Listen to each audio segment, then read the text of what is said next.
ஏன்னா இப்போ சிங்கப்பெண்கள் பாதுகாப்பு படைங்கும்போது இப்போ நீங்கள் சும்மா அந்த துறைக்குள்ளே இருக்கிறதுலே 4 போலீஸ் எடுத்து இந்த டிபார்ட்மெண்ட்டுக்கு அது உள்ள இது இருந்து எடுத்துக்கிறது இல்லை. அவள் கிட்டத்தட்ட ஸ்போர்ட்ஸ் கோட்டாவில் ஏற்கனவே சாதித்த பெண்களை, அத்லெட்டிக்கில் நிறைய சாம்பியன் ஆனவங்க, இந்த மாதிரி கராத்தே இந்த மாதிரியான விஷயங்கள் தெரிஞ்சவங்க, பாரம்பரிய கலைகள் சொல்லலாம், சிலம்பமாக தெரிந்தவங்களாக இருக்கலாம், பாரம்பரிய கலைகளில் ரொம்ப நிபுணத்துவம் வாய்ந்த பெண்களாக இருக்கலாம்.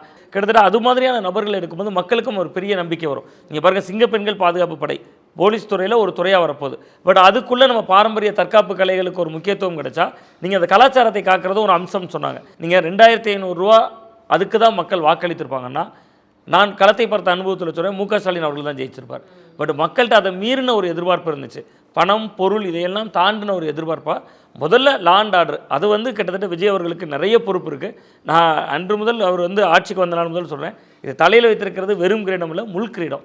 கிட்டத்தட்ட ஒவ்வொரு நாளும் ரமேஷ் சார் அவர்கள் குறிப்பிட்டது போலும், பிரியன் சார் சொன்னது போலும், டெய்லியுமே சட்டம் ஒழுங்கு பிரச்சனை இருக்கும். நீங்கள் சட்டம் ஒழுங்கு பிரச்சனை இல்லாத நாளே இருக்காது. லா அண்ட் ஆர்டர் குற்றங்கள் இல்லாத ஒரு அரசாக இருந்துருச்சுனாலே மக்கள் நிம்மதி அடைஞ்சிடும். நான் தான் சொன்னேன், 2021 சொன்ன மகளிருக்கு 1000 ரூபாய் மக்களுக்கு கிடைத்தது 2023 செப்டம்பர் 15 அண்ணா பிறந்த நாளுக்கு தான் கிடைத்தது. ஸோ நலத்திட்டங்களுக்கு மக்கள் காத்திருப்பாங்க. பட் அந்த உயிர் நாடி அப்படிங்கிறது லா அண்ட் ஆர்டர் தான். அதுக்கு இந்த பட்ஜெட் கூட்டத்தொடரில் ரொம்ப முக்கியமான நீங்கள் ஒன்றுமே இல்லை மேடம், தமிழ்நாடு முழுவதும் சிசிடிவி கேமரா. இங்கே கடந்த 5 ஆண்டுகளில் திமுக ஆட்சியிலையும் சரி, அதற்கு முந்தைய அதிமுக ஆட்சியிலையும் சரி, எங்கள் ஊரில் ஒரு கோயில் இருக்குது, சின்ன கோயில், ஒரு அம்மன் கோயில், ரொம்ப ரொம்ப சிறிய அம்மன் கோயில். அந்த அம்மன் கோயிலுக்கு ஒரு 3 நாளைக்கு ஒரு முறை போலீஸ்காரங்க வருவாங்க. ஒரு சிசிடிவி கேமரா வைங்களேன், உங்கள் கோயிலுக்கு பாதுகாப்பாக இருக்கும். கோயிலுக்கு மட்டும் இல்லை, இந்த ஏரியாவில் இருக்கிற மக்களுக்கெல்லாம் பாதுகாப்பாக இருக்கும். உங்கள் சிசிடிவியில் பார்த்துக்கும். அது என்னென்னு விசாரித்தா தான் தெரியுது, அந்த சிசிடிவி கேமரா வச்சு அந்த வழியாக யாராவது ஒரு அக்யூஸ்டு போனால் அவங்களுக்கு முதல்ல யூஸாக இருக்கும்.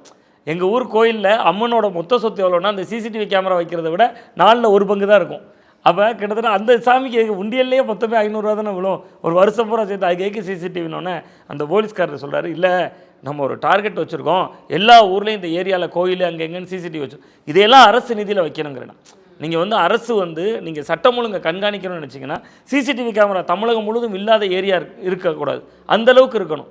இங்கே எம்ஜிஆர் அமைச்சரவையில் கள்ளச்சாராயத்துக்கு சார் சொன்ன மாதிரி கிட்டத்தட்ட ஒவ்வொரு காவல் நிலையத்திலும் எத்தனை குற்ற வழக்குகள் இந்த மாதத்தில் போடுங்க, முன் ரவுடிகளை ஃபாலோ பண்ணுறதே கிடையாது. நீங்கள் பெரும்பாலான அக்யூஸ்ட் யாராக இருக்காங்கன்னு பார்த்தீங்கன்னா முன் குற்றவாளிகளாக இருக்காங்க. அந்த முன் குற்றவாளிகள் கூட பின்தொடரலையே. உங்களுக்கு விளாத்துக்குள்ள சம்பவம் அதுக்கு உதாரணம் தான்.